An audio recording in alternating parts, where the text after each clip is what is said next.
Good morning students. BSN international senior secondary school बेगू की online classes में आप सभी का हार्दिक स्वागत है। क्लास 12 के फिजिक्स में अपन ने फर्स्ट चैप्टर के बारे में बात कर रहे हैं, इलेक्ट्रिक फील्ड। कुछ टॉपिक्स जो हैं अपन ने पिछले वीडियो में कंप्लीट कर चुके हैं।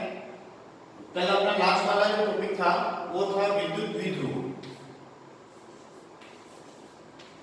विद्युत द्विध्रुव इसकी डेफिनेशन अपन ने लिखी थी कि दो आवेश होते हैं जो एक दूसरे से बहुत नजदीक स्थित होते हैं, लेकिन दोनों की जो प्रकृति होती है वो अलग अलग होती है। जैसे एक प्लस क्यू आवेश लिया था अपन ने और एक माइनस क्यू आवेश लिया था।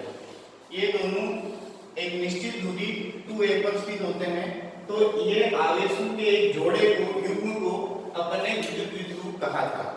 इसके बाद अपन ने विद्युत द्विध्रुव आघूर्ण के बारे में बात करी थी। विद्युत द्विध्रुव आघूर्ण मैंने ये भी बताया था आपको कि बोर्ड क्लास में इसकी सीधी डेफिनेशन पूछी जाती है, ये पूछी जाती है या विद्युत द्विध्रुव सीधा पूछा जाता है, तो आप ध्यान से इसको अच्छे से याद करेंगे। विद्युत द्विध्रुव आघूर्ण की पहले डेफिनेशन लिखी थी और उसके बारे में उसका अपने सूत्र भी लिखा था। वो क्या था? P बराबर Q इंटू 2a, यानी कि ये जो दो आवेश हैं इनमें से कोई एक आवेश लेना है और उसका भी परिमाण लेना है, यानी कि प्लस और माइनस नहीं लेकर उसकी प्रकृति को छोड़कर केवल परिमाण लेना एवं दोनों आवेशों के बीच की जो दूरी ली अपन ने 2a उसका Q से गुणा करना। यानी कि विद्युत द्विध्रुव आघूर्ण किसे कहेंगे? तो विद्युत द्विध्रुव के किसी एक आवेश का परिमाण वह उसके दूरी के गुणनफल को ही अपन विद्युत द्विध्रुव आघूर्ण कहेंगे। यानी कि P बराबर Q इंटू 2a, और इसकी यूनिट भी लिखी थी अपन ने। इसकी यूनिट बनी थी Q यानी कि कूलॉम, और दूरी 2a को बताता है और दूरी का अपन मीटर लिखते हैं, यानी कि इसकी यूनिट हो जाएगी कूलॉम इंटू मीटर। ये अपन ने कल लास्ट अपन ने बात करी थी। आज जो अपना टॉपिक है इससे आगे की ओर बढ़ते हुए आज के टॉपिक पर चलते हैं। आज का अपना टॉपिक है विद्युत द्विध्रुव। विद्युत द्विध्रुव के अक्ष पर विद्युत क्षेत्र की तीव्रता।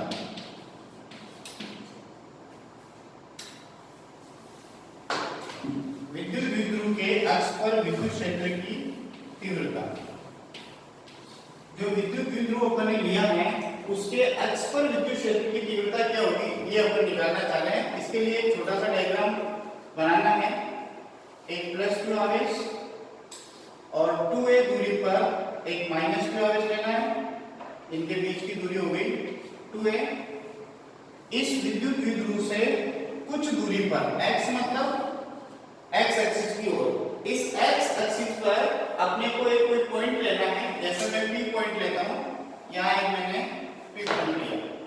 इस P पॉइंट की इस द्विध्रुव के मध्य बिंदु O से r दूरी है। ये मध्य बिंदु लिया है इसलिए ये O से माइनस क्यू आवेश की दूरी और O से प्लस क्यू आवेश की दूरी जो है वो बराबर दो भागों में टुकड़े हो जाएगी। यानी कि यहाँ ये दूरी a होगी और इधर वाला भाग भी a होगा। यहाँ अपन a बिंदु ले सकते हैं, यहाँ अपन b बिंदु ले सकते हैं। यानी कि a बिंदु पर एक प्लस क्यू आवेश स्थित है, b बिंदु पर एक माइनस क्यू आवेश स्थित है और इन दोनों का मिडिल पॉइंट है O। इस O से r दूरी पर एक बिंदु P स्थित है जो कि इस विद्युत द्विध्रुव के अक्ष पर वो स्थित है। ये अक्ष है उसका, तो x पर स्थित है। इस P बिंदु पर अपने को विद्युत क्षेत्र की तीव्रता निकालनी है, फाइंड करनी है। तो सबसे पहले मैं B बिंदु पर जो माइनस क्यू आवेश है उसके कारण P बिंदु पर लगने वाली तीव्रता निकालूंगा। फर्स्ट पॉइंट, माइनस क्यू आवेश के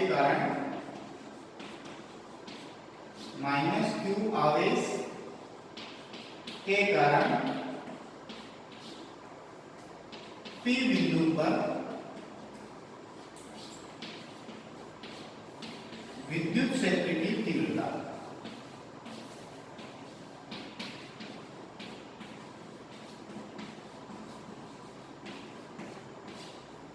-q आवेश के कारण p बिंदु पर विद्युत क्षेत्र की तीव्रता, उसको लिखेंगे अपन EB। EB क्यों लिखा? क्योंकि B बिंदु पर -q आवेश स्थित है और उसके लिए विद्युत क्षेत्र की तीव्रता को अपन E से लिखते हैं। EB बराबर हो जाएगा KQ अपॉन, अब यहाँ अपने फॉर्मूले में आता है r², लेकिन अभी यहाँ जो दूरी है वो r नहीं है, वो दूरी क्या है? B से P की दूरी, यानी कि उसको लिखेंगे Bp²। ये B बिंदु के कारण, B बिंदु पर जो -q आवेश है उसके कारण P बिंदु पर विद्युत क्षेत्र की तीव्रता का फॉर्मूला होगा। अब थोड़ा सा अपने को ये चेक करना है कि ये Bp दूरी अपने पास कोई नोटेशन नहीं है, इसकी कोई वैल्यू नहीं है, तो सबसे पहले इसको अपन निकालते हैं। तो देखिए थोड़ा सा डायग्राम में देखिए आप, ये जो Bp दूरी है ये क्या होगी? तो मेरे को O से P की दूरी पता है, O से P की जो लेंथ है वो अपन ने ले रखी है r। दूसरा O से जो B है, ये -q आवेश है, इसकी दूरी भी अपने को पता है, ये वाली वो क्या है? a।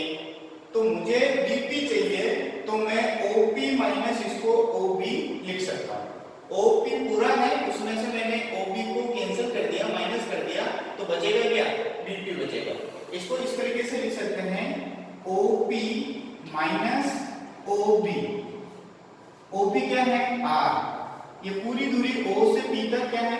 r दूरी है, और O से B तक की जो डिस्टेंस है वो है a। तो ये बन गया अपने पास r माइनस a, ये Bp की वैल्यू बन गई। इस वैल्यू को अपने को यहाँ काम में लेना है, यानी कि Bp की जगह अपने को रखना है KQ upon r minus a का होल स्क्वायर। ये EB बराबर बन गया अपना, यानी कि B बिंदु पर जो Q आवेश स्थित है, -q आवेश, उसके कारण P बिंदु पर विद्युत क्षेत्र की तीव्रता। इसको अपने को इक्वेशन फर्स्ट लेना है। और इसी तरीके से अपने को A बिंदु पर जो +q आवेश दे रखा है उसके कारण इस P बिंदु पर विद्युत क्षेत्र की तीव्रता क्या होगी उसको भी फाइंड करना है। थोड़ा सा रख करके करता हूं। तो अपन सेकंड पॉइंट लेंगे। अब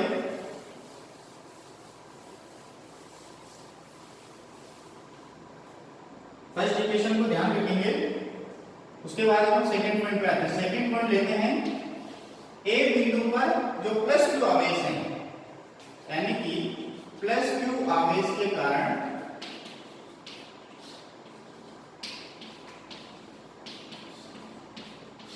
P बिंदु पर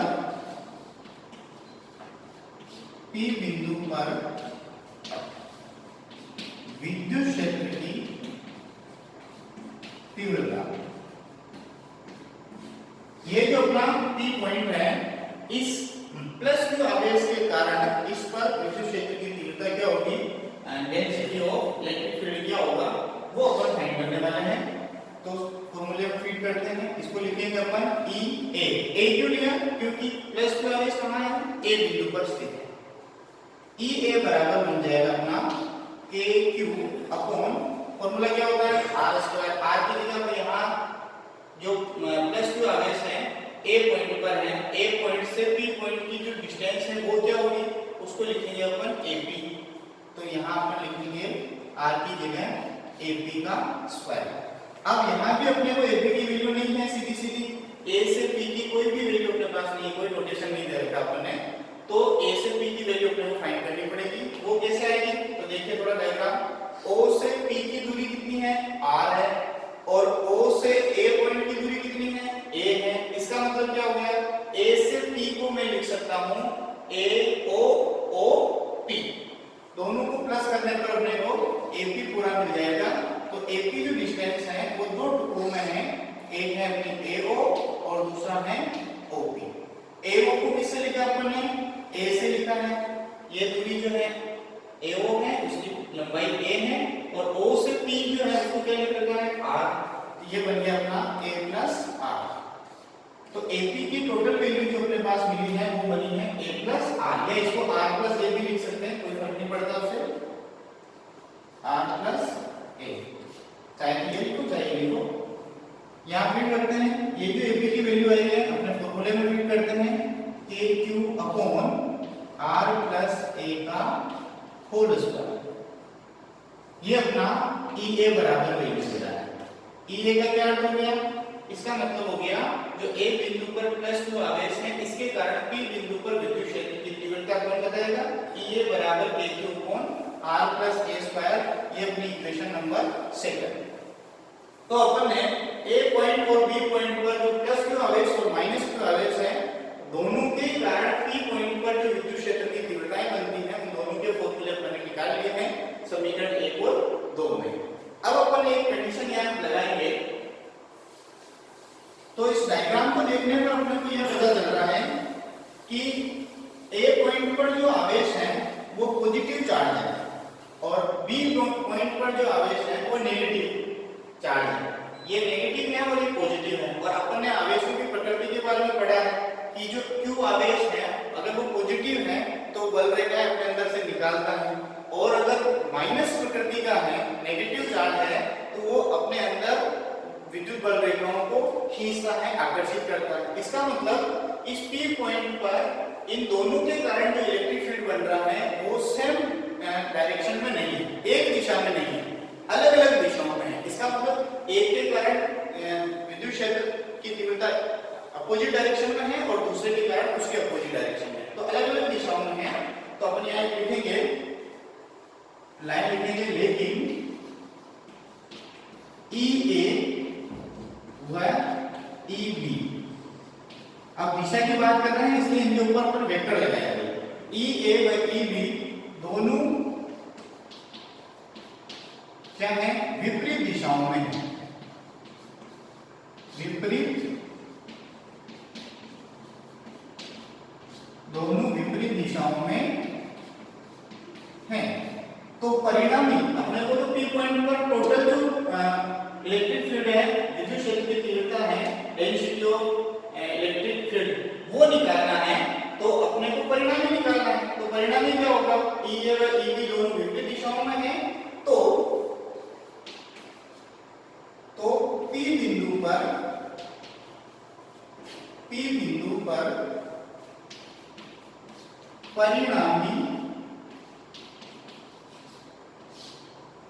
परिणामी विद्युत क्षेत्र की तीव्रता, परिणामी विद्युत क्षेत्र की तीव्रता,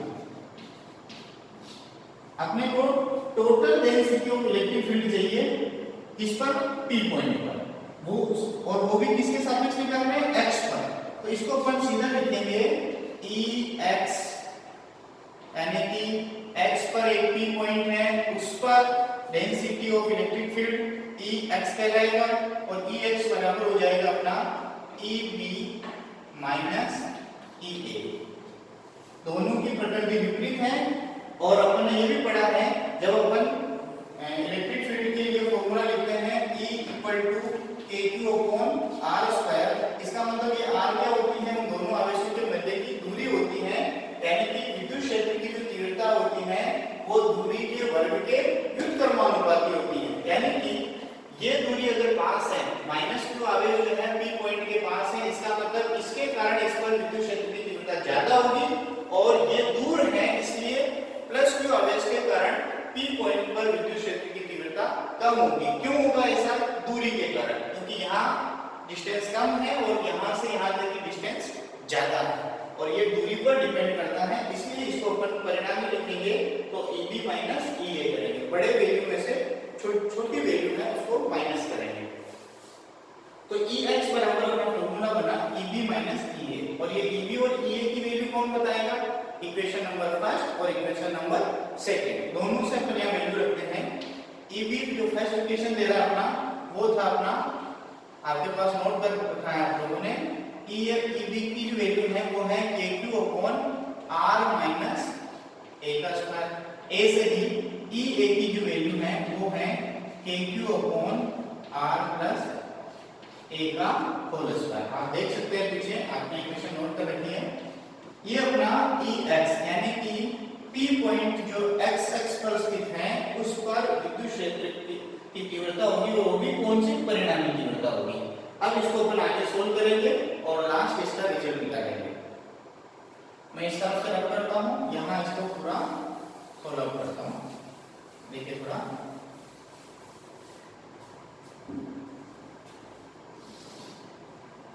यहाँ से अपने को आगे बढ़ना है, इसको थोड़ा सोल्व करना है, बाकी रिजल्ट ही अपना निकल गया है। देखिए जब ऐसे स्टेप्स आते हैं तो इनको क्या करते हैं अपन एलसीएम लेते हैं। एलसीएम लिया हमने, एलसीएम में r माइनस a का होल स्क्वायर और r प्लस a का होल स्क्वायर दोनों आएगा। r माइनस a का होल स्क्वायर यहाँ है इसलिए कैंसिल हो जाएगा और ये ऊपर मल्टीप्लाई में जाएगा। या अपन kq को कांस्टेंट ले सकते हैं, एक बार इसको kq को कांस्टेंट कर लो, थोड़ा इजी हो जाएगी कैलकुलेशन। kq दोनों में कांस्टेंट आ रहा है इसलिए यहाँ 1 अपॉन r माइनस a का whole square minus 1 upon r plus a का होल स्क्वायर। अब अपन एलसीएम ले लेंगे, kq बार कांस्टेंट है, अंदर एलसीएम आएगा r माइनस a का होल स्क्वायर और r प्लस a का होल स्क्वायर। यहाँ से इसको डिवाइड करेंगे तो कैंसिल हो जाएगा, ये वाली स्टेप ऊपर गुणे में जाएगी यानी कि r plus a square minus ये कैंसिल होगा, ये मल्टीप्लाई में जाएगा r माइनस a का होल स्क्वायर। थोड़ा ध्यान से देखेंगे, इजी कैलकुलेशन है, एलसीएम वाला काम है, आप लोग समझते हैं। kq कांस्टेंट है, ये ऊपर r प्लस a का होल स्क्वायर बन रहा है, a प्लस b का होल स्क्वायर क्या होता है फॉर्मूला आप लोग जानते होंगे, एक बार फिर मैं लिख देता हूं।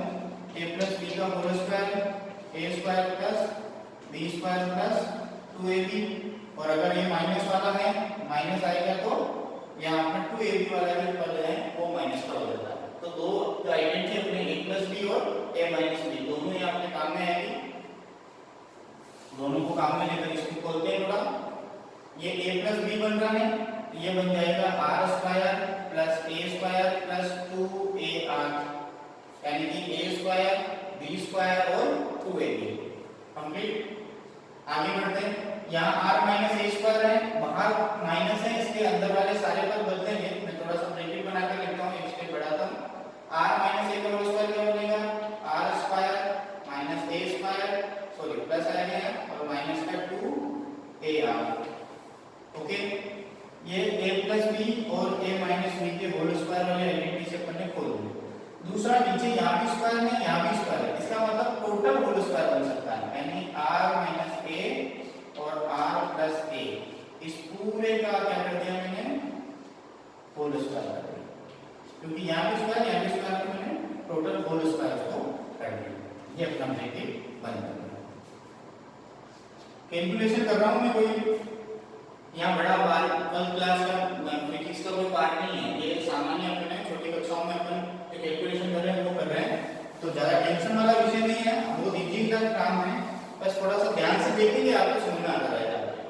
मैंने कुछ नहीं किया है, यहाँ a प्लस b को स्क्वायर था उसको खोला है या a माइनस b के स्क्वायर को खोला है।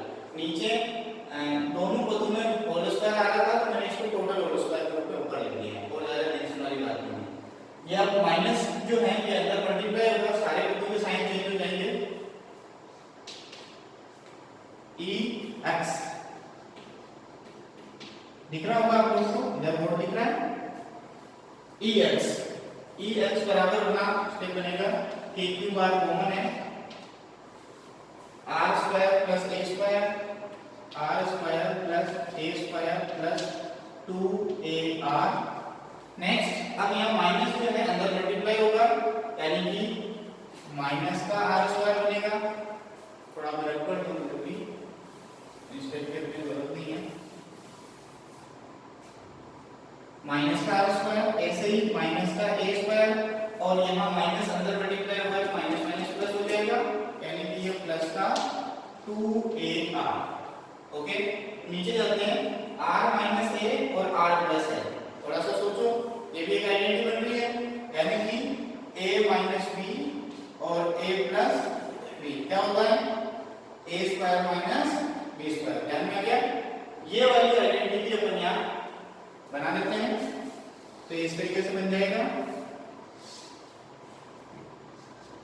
क्या बनेगा, यहाँ अपने a की जगह r है और b की जगह a है, तो क्या बनेगा ये r square minus a square.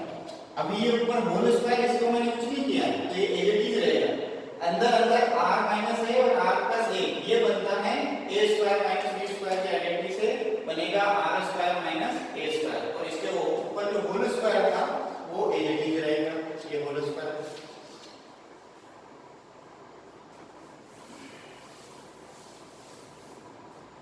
अब देखिए ऊपर यहाँ आर स्क्वायर पॉजिटिव है नेगेटिव है, कैंसिल हो जाएगा। ए स्क्वायर पॉजिटिव है ए स्क्वायर नेगेटिव है, कैंसिल हो गया। अब 2a ये पॉजिटिव और ये 2a ये पॉजिटिव, इसका मतलब ये दोनों क्या होंगे प्लस हो जाएंगे। k q कांस्टेंट चल रहा है, ऊपर अपना 2ar मिलकर बन गया 4ar, नीचे क्या रहा, नीचे r square minus a square का whole square, r square minus a square का होल स्क्वायर। ये एक तरीके से अपना Ex पर यानी कि जो विद्युत द्विध्रुव अपन ने लिया था उसके x अक्ष पर एक P पॉइंट लिया था, उस पर विद्युत क्षेत्र की तीव्रता Ex की वैल्यू एक तरीके से आ गई। यहाँ अपन थोड़ा सा इसको और करेक्शन करते हैं। अपन ने ये डायग्राम बनाया था, थोड़ा सा ध्यान से देखेंगे। एक अपन कंडीशन लेते हैं यहाँ, ये जो दूरी होती है बीच की ये a दूरी थी, ठीक है, और r क्या था, इस वाली दूरी को बोला अपने यहाँ पे P पॉइंट लिया था और ये r दूरी थी। इसका मतलब ये जो r है ये a से हमेशा नहीं बड़ा होगा, है ना, ये r बहुत ज्यादा होगा। ये पॉइंट P पॉइंट अपन ने बहुत पास लिया है, ऐसे आगे कहीं पर भी हो सकता है, वो कितनी भी दूरी पर हो सकता है, तो r हमेशा बड़ा होगा इससे a से। और अपने यहाँ नीचे क्या स्टेप आ रही है r square minus a square. तो यहाँ अपन एक कंडीशन लगाते हैं कि यदि r is very very greater than a, यानी कि r जो है वो a से बहुत बड़ा है। जब अपन ऐसा कहीं कहते हैं फिजिक्स में कि r a से बहुत बड़ा है, इसका मतलब a जो है इस r के सापेक्ष नगण्य है, उसकी कोई वैल्यू है ही नहीं, उसको अपन छोड़ सकते हैं।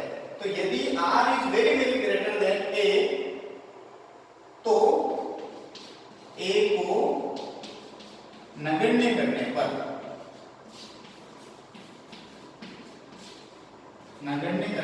पर यानी कि जो a स्क्वायर है उसका जो पद है वो खत्म हो जाएगा और r स्क्वायर नजर आ जाएगा। तो क्या स्टेप बनेगी, Ex बराबर kq, ऊपर है 4ar अपॉन नीचे है r square minus a square. a square को अपन ने क्या कर दिया है, नगण्य कर दिया, यानी कि a स्क्वायर की जगह 0 हो गया, तो क्या बनेगा r स्क्वायर का होल स्क्वायर, r स्क्वायर का होल स्क्वायर। इस तरीके से बनेगा Ex बराबर kq 4ar अपॉन, अब ये r स्क्वायर का स्क्वायर है, क्या बन जाएगा r की पावर 4, ये r की पावर 4 बन गया। लेकिन ऊपर भी एक r की पावर 1 है, तो ये 1 पावर इस 3 को कैंसिल करके कितनी बचेगी, 3 पावर बचेगी, यानी कि Ex बराबर kq into 4a upon r3। इस तरीके की अपनी स्टेप निकल कर आएगी। यहाँ भी अपने को एक चीज और दिख रही है, यहाँ 4a है, इसको मैं 2a में चेंज कर सकता हूँ और q अपने पास नहीं। अभी अपन ने विद्युत द्विध्रुव आघूर्ण पढ़ा था, q इंटू 2a क्या होता है, p होता है, यानी कि इस स्टेप को अपन p के पदों में भी लिख सकते हैं, यानी कि विद्युत द्विध्रुव आघूर्ण के रूप में भी इसको लिख सकते हैं। देखो कैसे होगा, kq ये 4a है, मैं इसको लिख देता हूँ 2 इंटू 2a अपॉन r3। अब ये जो 2 है एक्स्ट्रा, इसको मैं आगे ले आता हूँ, तो ये 2k बन गया और इस 2 को इसके साथ ले जाता हूँ, यानी कि q into 2a upon r3। क्या है, ये जो 2 है इसको मैं बाहर लेकर आ गया यहाँ, तो 2k q इंटू 2a, इसको अलग से आप लिख सकते हैं। अगर इस 2 से इसको 2 को मल्टीप्लाई करेंगे तो वापस वही स्टेप आने वाली है। मैं इसको p के पदों में विद्युत द्विध्रुव आघूर्ण के पदों में लिखना चाह रहा हूँ, इसलिए मैंने तोड़ दिया। ये फॉर्मूला बन गया है q इंटू 2a, क्या बन गया, p बन गया, यानी कि 2kp अपॉन r3। Ex बराबर बनाएंगे, यानी कि जो x विद्युत द्विध्रुव के अक्ष पर एक पॉइंट p था, उस p बिंदु पर विद्युत क्षेत्र की तीव्रता Ex की वैल्यू क्या आएगी, 2kp अपॉन r3। यानी कि यदि जितनी दूरी जब हम ज्यादा बढ़ाएंगे उतनी विद्युत क्षेत्र की तीव्रता क्या होगी, कम होती जाएगी, यही बता रहा है। ये अपने लास्ट रिजल्ट निकल कर आ गया और यहाँ अपना डेरिवेशन खत्म होता है। इस तरीके से अपन ने विद्युत द्विध्रुव के अक्ष पर कोई बिंदु P लिया और उस पर विद्युत क्षेत्र की तीव्रता निकाली है। इंपॉर्टेंट टॉपिक है, परीक्षा में सीधा आता है, 3 नंबर 4 नंबर में सीधा पूछा जाता है। आप इसको अच्छे से एक दो बार प्रैक्टिस करेंगे और अच्छे से कंप्लीट करेंगे। आज जो अपन ने पढ़ा है ये डेरिवेशन, इससे संबंधित कोई आपके क्वेश्चन है तो आप व्हाट्सएप के माध्यम से सर के नंबर पर है, इस नंबर पर कोई क्वेश्चन है पूछ सकते हैं। ये जो वीडियो है अपने विद्यालय की तरफ से आपको दिए जा रहे हैं, ये आप अधिक से अधिक अपने मित्रों के साथ शेयर कीजिए ताकि सबको लाभ हो सके। धन्यवाद।